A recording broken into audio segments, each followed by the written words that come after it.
4 मिसरों से अपनी बात प्रारंभ करता हूं।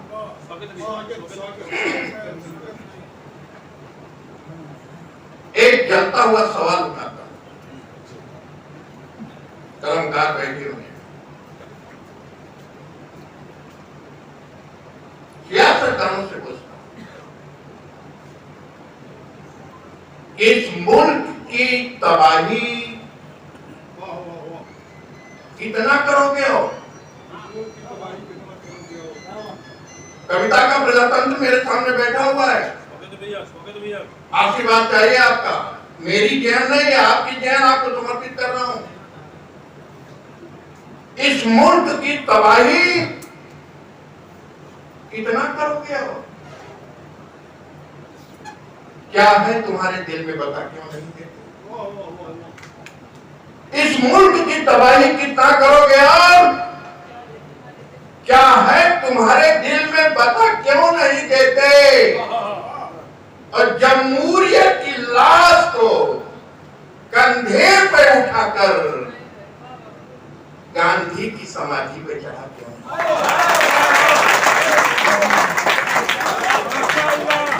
इस मुल्क की तबाही कितना करोगे और क्या है तुम्हारे, मेरे पास वक्त नहीं है, 1.5 घंटे के पहले कमलेश राजन की बैठी 4 में नहीं, थोड़े में बात करता हूँ आपसे, भाई साहब मौर्य जी ध्यान दीजिएगा। इस मुल्क की तबाही कितना करोगे यार? क्या है तुम्हारे दिल में, बता क्यों नहीं देते? जमहूरियत की लाश को कंधे पे उठाकर गांधी की समाधि पे चढ़ा क्यों नहीं देते? और 4 मिसरे और लीजिएगा। कियासों पे सियासत के होता नहीं यकीन, अशकों पे सियासत के होता नहीं यकीन, घड़ियाल की आंखों से आंसू नहीं बहते। अशकों पे सियासत के होता नहीं यकीन, घड़ियाल की आंखों से आंसू नहीं बहते। अब खादी के जिस लिबास पे दिखते लहू के दाग नहीं मिटती, खादी के जिस लिबास पे दिखते लहू के दाग, खादी के उस लिबास में गांधी नहीं रहते। खादी के जिस लिबास पे दिखते लहू के दाग, खादी के जिस लिबास पे दिखते लहू के दाग, खादी के उस लिबास में गांधी नहीं रहते। खादी के उस लिबास में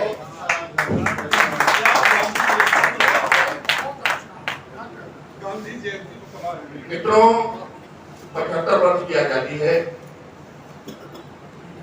हमें आजादी मिली 12 बजे रात को मिली, मौर्य जी हमें आजादी मिली 12 बजे रात को मिली। आज 75 साल हो गए उस आजादी का सवेरा और रात हो गई। अब आपके बीच में 4 पंक्तियां रखता हूं, कहां से शुरू कर रहा हूं कुछ समझ में नहीं आया।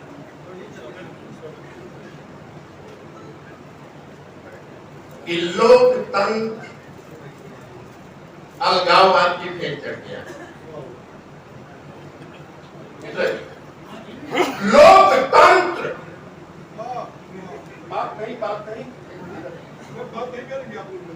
लोकतंत्र अलगाववाद की भेंट चढ़ गया। देश का वर्तमान चित्र खींच रहा हूं, 75 वर्षों का, किसी पार्टी का मैं मेंबर नहीं। लोकतंत्र अलगाववाद की भेंट चढ़ गया। बेबस जनता घोर जलालत खेल रही है। लोकतंत्र हंट हो, लोकतंत्र अलगाववाद की भेंट चढ़ गया। बेबस जनता घोर जलालत खेल रही है और आजादी की पांचाली है लगी दांव पर, राजनीति संसद में जुआ खेल।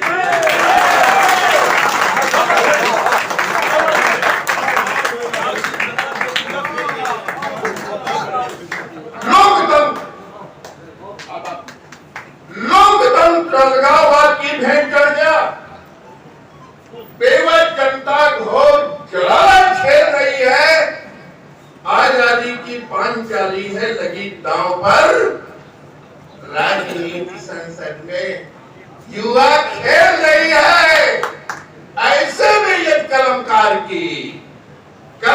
कहीं बिक जाएगी।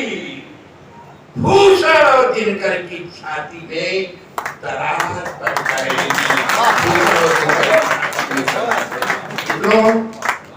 ज्ञान प्रकाश जी प्रणाम करता हूँ आपको।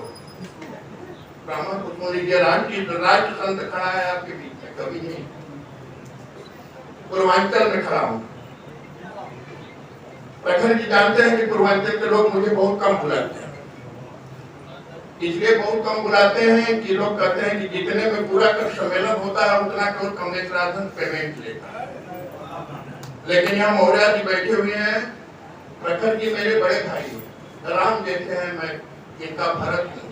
इन्होंने आदेश किया, मैं चलाया। क्या मिलेगा क्या नहीं मिलेगा इसका मुझे कोई मतलब नहीं। एक बार आप ताली बजा दीजिए। आजादी की 540 है लगी गांव पर, राजनीति संसद में युवा कल्याण पूर्वांचल है। और हमारे हिंदुस्तान के इतिहास की फहरिस्त यह बताती है कि सबसे ज्यादा अगर बलिदान किसी ने दिया है आजादी की लड़ाई से लेकर के और सरहद तक, तो हमारे पूर्वांचल ने दिया है। और आपसे एक बात रखना चाहता हूँ। अब इनको को टटोलने की कोशिश कर रहा हूँ। मैं गवर्नमेंट कॉलेज में प्रिंसिपल था। एक बच्चे ने मुझसे प्रश्न किया कि सर, सरहद पे किसी नेता का बेटा शहीद क्यों नहीं हुआ?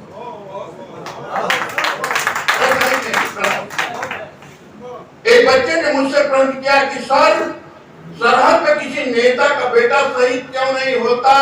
मैंने कहा बेटे, पवित्र स्थानों पर बेहया के फूल नहीं चढ़ाए जाते।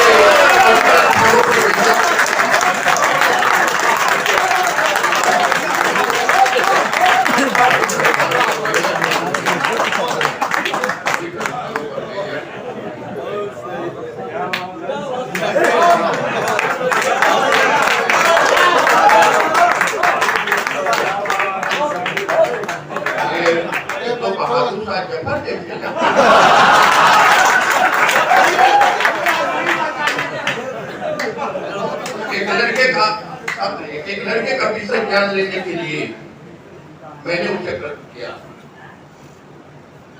कि तिरंगे में कितने रंग होते हैं?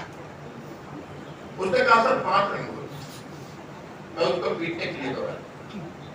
मैंने कहा कि बदतमीज, तिरंगा 3 रंग का होता है, तू 5 रंग करता है। कहे सर 5 रंग होते हैं। मैंने कहा सिद्ध कर। लड़के ने कहा सर, ऊपर का केसरिया 1, नीचे का हरा 2, सफेद 3, चक्र 4, हमके 5वां बताया। उसने कहा लाल रंग का धब्बा। मैंने कहा लाल रंग का धब्बा? कैसा लाल रंग का धब्बा? लड़के ने कहा सर, पापा जब सरहद से शहीद होकर लौटे थे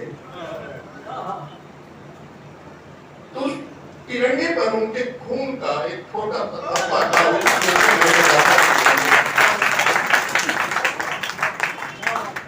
क्या है हमारे बलिदान की कीमत?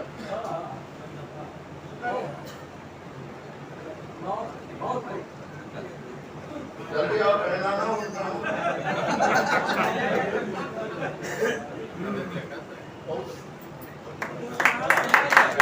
क्या है हमारे बलिदान की कीमत? एक सवाल उठाता हूँ आपके बीच में। कौन होता है शहीद? मौर्य जी, अखबार का स्लोगन बनाइएगा, हुक्म की मैं दे रहा हूँ। कौन शहीद होता है? ऐसे नहीं कर रहा हूँ, करता नहीं कर रहा हूँ। अगर सच हो हक से लगे तो कौन शहीद होता है? दुश्मन की गोली खाने को जो सरहद पे खड़ा हुआ है, दुश्मन की गोली खाने को जो सरहद पर खड़ा हुआ है, और किसान का बेटा है जो आंसू की गड़गड़ा हुआ है। दुश्मन की गोली खाकर के जो सरहद पर खड़ा हुआ है, वो किसान। तुम बांटते हो, देश को बांटते हो, हिंदू मुसलमान को बांटते हो देश को। कविता तोड़ती नहीं, कविता जोड़ती है। तोड़ने का चलन पुराना है, आओ हम जोड़ने की बात करें। तोड़ने का चलन पुराना है, आओ हम जोड़ने की बात करें। और वतन पे जब प्रहार होता हो, जब आजादी की जंग हुई तब सारा भारत देख रहा। एक प्रतीक कविता आपके बीच में पढ़ करके जब आजादी की जंग हुई तब सारा भारत देख रहा। बंधुत्व भाव से रहते थे, व्यवहार हमारा देख रहा। हम एक दूसरे के गम को मिलजुल कर बांटा करते थे। हम एक साथ मिलजुल कर के सारा त्योहार मनाते थे।